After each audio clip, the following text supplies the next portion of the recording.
Hey guys, and welcome to the Working Money channel. The pause that refreshes. So guys, we're seeing it in Bitcoin. We're also seeing it in Ethereum and in Solana. This coming from Raul Pal here. Once the markets are fully refreshed, that is usually when the banana zone starts. Picking up to full mania towards the latter part of the year and well into 2025. So guys, this is what we have to look forward to. Check this out. 2019 to 2020. We were basically seeing this same kind of trend here, the downtrend, and, it's kind of difficult to identify when we don't see the bear market, but 2018 was that bear market. So the trend was going straight down here. Then we did see a bit of a pop in 2019 before a reaccumulation phase, the halving by May of 2020, and then boom, what we got was euphoria after that. We saw the same thing in 2014 to 2016. 2016 was that halving period right around here. And then boom, euphoria. Same thing in 2011 and 2012, guys. That was a shorter trend. It took a shorter period of time for that to play out, generally because it was in the early days of Bitcoin. And now 2022, 2023, and into 2024, guys, we have passed that halving moment, the euphoria phase, getting ready to rip. So this is what I'm looking forward to, and this is what you all should be looking forward to as well. That is the trademark of crypto summer and fall. Think of this pause as the last days of spring. So this is an interesting way to look at things. Spring denoted by the green here, summer by the yellow, fall by orange, and winter in blue. Winter is the bear market, of course, and then we thaw out in the crypto spring. Summer is that weird time where we see some ups and downs. And then finally, crypto fall, that is the euphoric phase. Crypto summer is usually the start of alt season, which goes full bubble-tastic in fall. So guys, that is what we are really looking forward to at this point. This is when Ethereum bases and begins to outperform Bitcoin. This is when Solana accelerates its outperformance of BTC and ETH. The banana zone is when the market begins to anoint the new big L1 or L2, which explodes even versus Solana. Not sure what that is yet. It will reveal itself later. Usually 3 or 4 make a big run, and one ends up being the big new entrant. So it was Solana in the last cycle.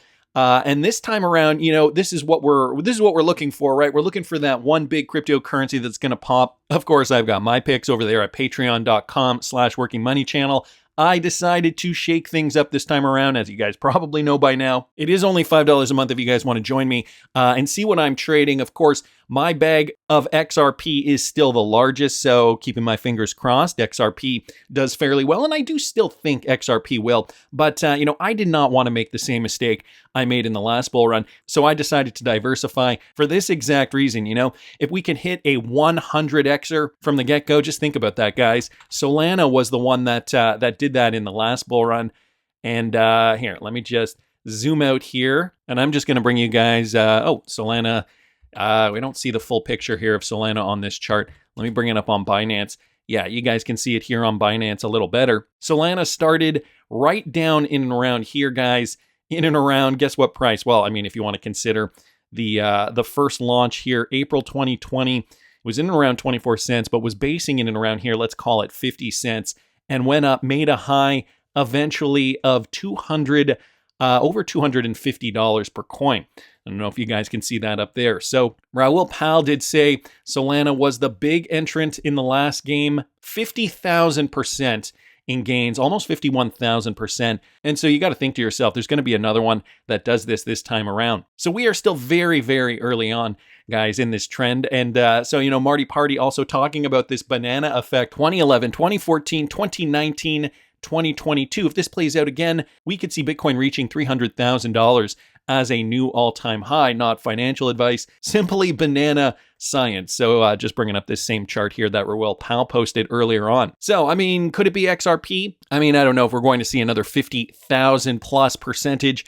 for XRP, although I do think XRP is going to do very, very well this bull run. Definitely, I think it'll do better than it did last bull run. 1,600%, that's still pretty darn good. But there are so many different altcoins, guys, and the space has grown so much. So again, patreon.com/workingmoneychannel if you guys are interested in seeing what I am trading this bull run. Do you have money on the side, or are your bags packed and ready to go? Put it down in the comment section. I really would like to know. So we are still sitting in neutral territory on the Fear and Greed Index. Market cap is down a little bit. So a little bit of money coming out of the crypto market right now. But the 24-hour volume, that's up by about 10% in the last 24 hours. We got Bitcoin Dominance still hovering around 53 53% give or take. We're seeing a bit of red today. We did see a bit of a decline in the crypto space. XRP is actually down by 2.18%, but many of the altcoins, guys, are down right now. Again, a great opportunity to be accumulating your favorite cryptos. Nick here saying, I feel like everyone at this point is waiting for higher, but they are afraid that higher is not coming. This cycle has been extremely weird. We haven't hit euphoric levels on 90% of market outside of meme coins. You have institutions openly talking about their plans with crypto and tokenization, yet sentiment is still in the trash. You have everyone complaining about their specific altcoin not doing anything well. All these other coins are pumping, but I fail to see any substance outside of a select few that moved. That is interesting, actually. The simple view right now is simply zooming out and looking at the total and total 3 charts. We have been chopping and ranging in what seems like an accumulation zone between 60,000 and 70,000. During this time, everyone is on the fence with what happens next. So he's saying if we break 74,000, we are going to 80,000 plus next. We still need to focus on 62,000 though, because if lost, it would invalidate our local bottom being in. These are mainly the only 2 levels to really watch on Bitcoin right now. Let's bring up the Bitcoin chart real quickly here and showing you guys where we are in terms of Bitcoin price. As Nick was saying here, just chopping sideways, but he's looking at that $62,000 level, which brings us in and around here. He's saying if that's broken, which we're getting very, very close to, I can see what he's looking at here. He's looking at this shelf of support right before we started making new highs. Anything below that, there is no support, no resistance before that. So he's looking at that. I'm going to give it a little more leeway. I'm saying 59,000. I'm using the wick down in here as that guide. I mean, even if we go back down to 59,000, as we did very, very closely back in mid-April, I still think we are okay. Guys, when in doubt, zoom out. Let's take a look at the monthly candlestick because it is almost the end of the month.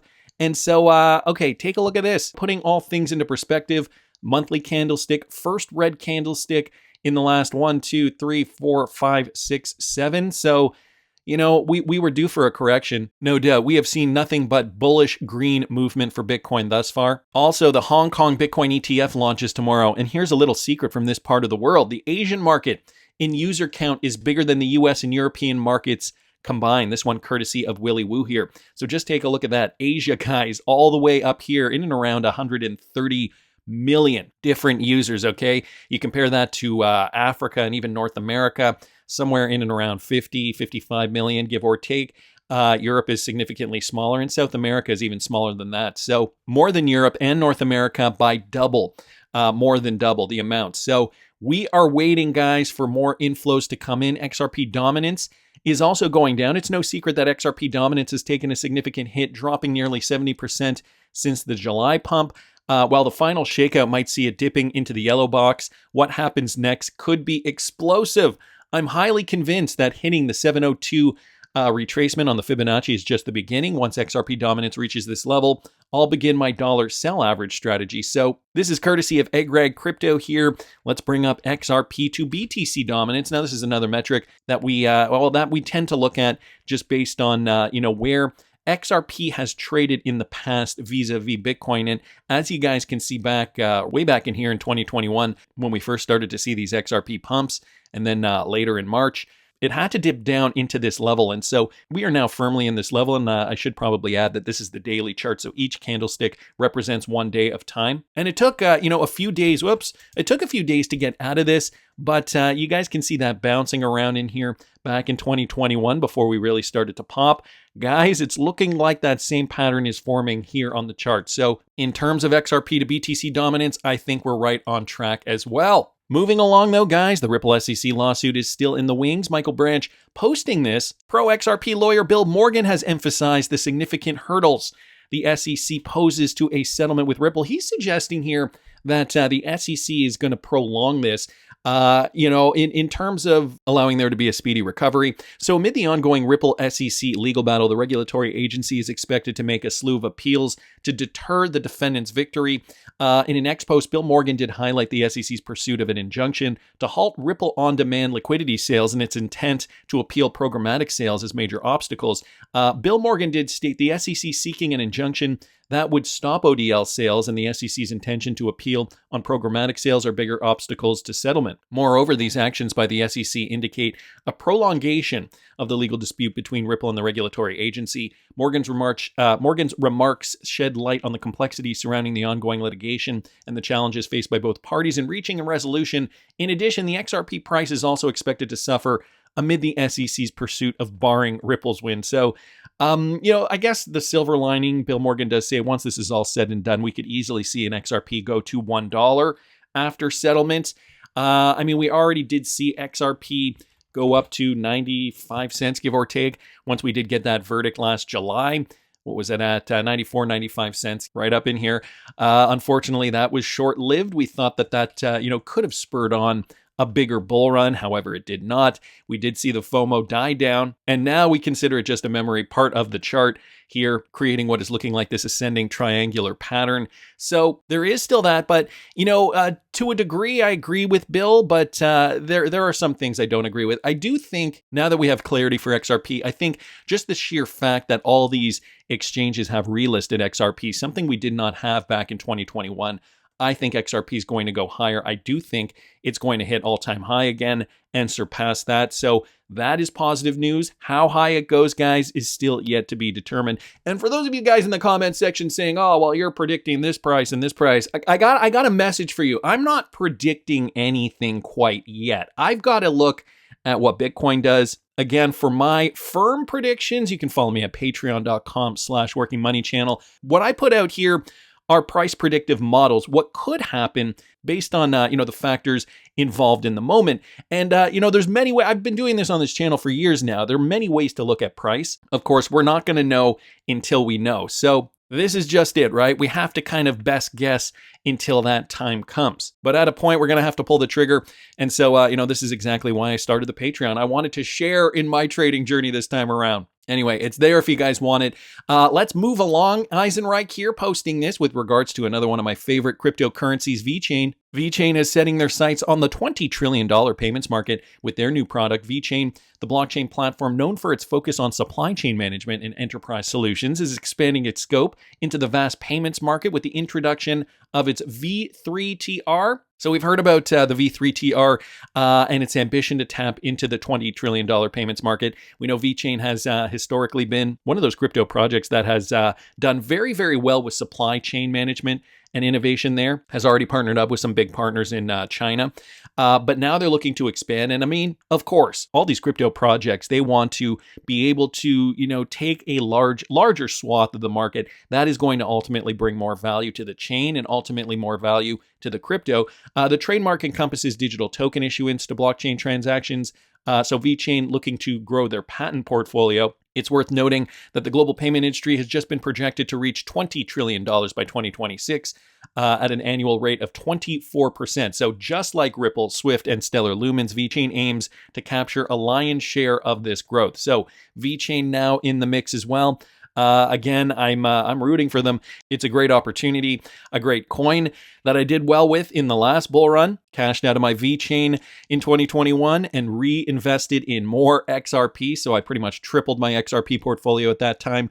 But many different opportunities here for 2024 and into 2025, I got to say. So wanted to thank Eisenreich for pointing that out. ISO 20022 guys mentioning this. Now, a new clip here. Nestor Paulo, head of DLT and corporate clients at Signum Bank. We got to remember Signum Bank's connection to Ripple, okay, from back almost 4 years ago today. It'll be 4 years ago tomorrow in 2020. Signum Bank integrates Ripple into its platform. So their partnership has been public for a while. Listen to what Paulo says about Signum Bank, enabling banks to access crypto without a specialist. Listen to this. We see our role now more as a facilitator for all those banks that first said no to this industry and now by demand or by really being convinced about the benefits that this brings, enabling them to access crypto without being a specialist. And that's what we do now with more than 20 banks, actually. So you hear what he said there? Signum is now the go-between. Signum is the middleman in order to connect banks with crypto, all because Signum decided to get into the game 4 years ago, and now they are specialists in this matter. So they did integrate into Ripple technology way back in 2020, and now they're there to kind of guide these new banks into this crypto world. And they're doing this currently with about 20 different banks. So that is great news. Wanted to thank ISO 20022 Let's Do It for pointing that out. Unfortunately, the XRP community has been faced with tough challenges over the last several months or so, or probably even more than that. Vet here, I talked about this a little bit yesterday. If you guys didn't catch yesterday's video, I will link it up here in the top right-hand corner. But I wanted to expand on this a little bit. The blockchain experts of Forbes released a good-for-nothing blockchain list, and I agree with that assessment here. Pretty much just a random list of cryptocurrencies that I would not put too much stock in. Good-for-nothing blockchains with XRP right at the top. And so, their sources, they don't even really give any sources. They don't have any real reason to throw these blockchains under the bus, really. And as Vet says, they're with their trust me bro sources, mid-curve comments, and as per usual, random picking. Oh, and on the right, pictures of Forbes cover heroes selected by the same experts. As you guys can see, some of those heroes include Elizabeth Holmes, SBF, Sam Bankman-Fried, this guy who started, it was WeWork, Adam Newman, and over here, proud to be on Forbes' annual ranking of America's best banks for the 5th straight year, and to have also been named to the publication's inaugural Financial All-Stars list. That is SVB Financial, which just went bust last year. So how much stock to put into this list? Probably not that much. And so Chad Steingraber noticed something interesting. Wait a minute, Cardano has a cult-like following? These descriptions don't even really make any sense, do they? So they named Cardano the Ethereum competitor launched in 2017 by crypto pioneer with a cult-like following. Really? Charles Hoskinson? A cult-like following? He was in a Spaces the other day gaslighting the XRP army. Some more. Listen to this. I mean, if people choose not to apologize or people choose not to reconcile, it doesn't mean I'm going to be like, well, screw those guys, everything's terrible. It's just, it means I don't consider them in future commercial plans. Like I have a wallet. We're going to support Ethereum and Bitcoin, and we're going to start supporting other ecosystems. Probably Solana or others will be on that list. And then they'll go to me, should I support XRP? I said, well, look at the history. No. Midnight is going to have an airdrop to multiple blockchains. Almost certainly that'll probably be Bitcoin and others. But will we do an airdrop to XRP? Probably not. So that's the consequence of it. It's not a tax. It's just you get left out. So you would do that if there was apologies from like the Ripple leadership? You would integrate with XRP? Well, no. The first step would be reconciliation and an admission that things were unnecessarily blown out of proportion and that people who should have stepped up ignored it. That's the first step. And the second step is, okay, more than happy to talk about some integrations and things. And you start with things that are universally easy to do, like Marlowe would be an example of that. There's no downside to anybody for doing these types of things. And if the collaboration's great and the communities are working really well together, things are wonderful. But here's the problem. A lot of XRP people dumped ADA, and they were very public about it. They went and posted screenshots of their trading accounts and saying, it's a shit coin, ADA's horrible, Charles Hoskinson's a bad guy. So it really diminishes a person's attention and focus because, guys, there's new currencies coming on board all the time. There's now SWI and Aptos and Celestia is out. There's Near, there's Base Protocol. Coinbase calls us up, they say, you want to do something with Base? And so I have finite resources and I have to make a decision as a CEO for my company and the things we build at my company of where we deploy those types of resources. So this is the consequence to it. It's not sour grapes. It's just, I don't want to work in a community where 50% of the time you have stark raving mad people just barking at you and attacking you, demeaning you, posting screenshots of Lara Shin's books. Other people saying that I'm a criminal and I'm with Joe Lubin and I'm involved in a criminal conspiracy, and then calling up Steven Nureyev and saying, hey, Steve, do you have any dirt on Charles? He's connected to all these Ethereum founders and these things. Why would I go in and say, God, I can't wait to be in a meeting with these guys? I'm going to stop it there. The clip goes on for another about 3.5 minutes, but I want to address something here. Charles Hoskinson can do what he wants. I mean, he's free to do what he wants, but not for a second will I believe his accusations towards the XRP community. Charles Hoskinson, time and time again, complains about the XRP community, when he himself should look inward at how he has behaved over these last several years. Utility FTW posting this. Okay, so he was responding to this Charles Hoskinson tweet, which I guess I should probably explain here. This here from John Lent, you misspoke and mischaracterized what was being alleged by the XRP community. And he said, I did not misspeak. There are many in the XRP community who believe that members of the Ethereum community bribed the SEC to take out XRP. We saw this flare up again after Nariev started his PR campaign. It's a conspiracy theory. It's always been a conspiracy theory. There is no evidence of it. So I wanted to bring to you Utility FTW's tweet here, and I think he's pretty much on the mark here, really parsing through the semantics of it all. For those interested in understanding the logical inconsistency in Charles's position and why he receives hate, read below. When someone makes a claim, the default position one should take towards that claim is to be unconvinced. The claim, members of the Ethereum community bribed the SEC to favor Ethereum, or members of the SEC had financial incentive to favor Ethereum and damage Ripple. When you hear this claim, you should be unconvinced of its validity until the evidence warrants conviction or belief. But Charles insists there is no evidence of it. That is absolutely false. There's loads of evidence in support of this claim. Unfortunately, the available evidence doesn't meet the burden of proof required, but the evidence may meet an individual's threshold of belief. So what Charles should be saying is, I remain unconvinced by the evidence, or I do not think the evidence warrants belief in the conclusion. These are neutral and logical, consistent statements. What one must do to remain logically consistent is to remain unconvinced and not conclude the opposite of the claim to be true. Just because guilt cannot be established does not mean the party being accused is innocent. When Charles says things like there's no evidence or it didn't happen, it's made up, what he is doing is dismissing the real evidence and gaslighting those who acknowledge it. It is illogical to make the opposite conclusion of the claim just because the evidence didn't meet the burden of proof or your personal evidentiary threshold of belief. Exactly. That is spot on. When you tell people they're essentially crazy for being convinced by a set of evidence, when you personally are unconvinced, then you should make the opposite conclusion in opposition to the actual evidence. Expect hate. Expect people to harass you for being logically inconsistent. I believe much of the hate and harassment towards Charles could have been avoided, so do I, if he had just been reasonable with his words and said, I am unconvinced by the evidence. Semantics, but very, very important. So Charles, this is why the XRP community really dislikes you. And even, I guess I should say, XRP Crypto Wolf did bring this up too. David Schwartz did come out defending the XRP community. So was Hinman not intimately involved? Did he not have a financial interest in Ethereum? Did he refuse himself, or is that not evidence for some reason? Boom goes the dynamite. Not only is David Schwartz coming to bat for the XRP community, but also believes in ETHgate. Things that make you go, for sure.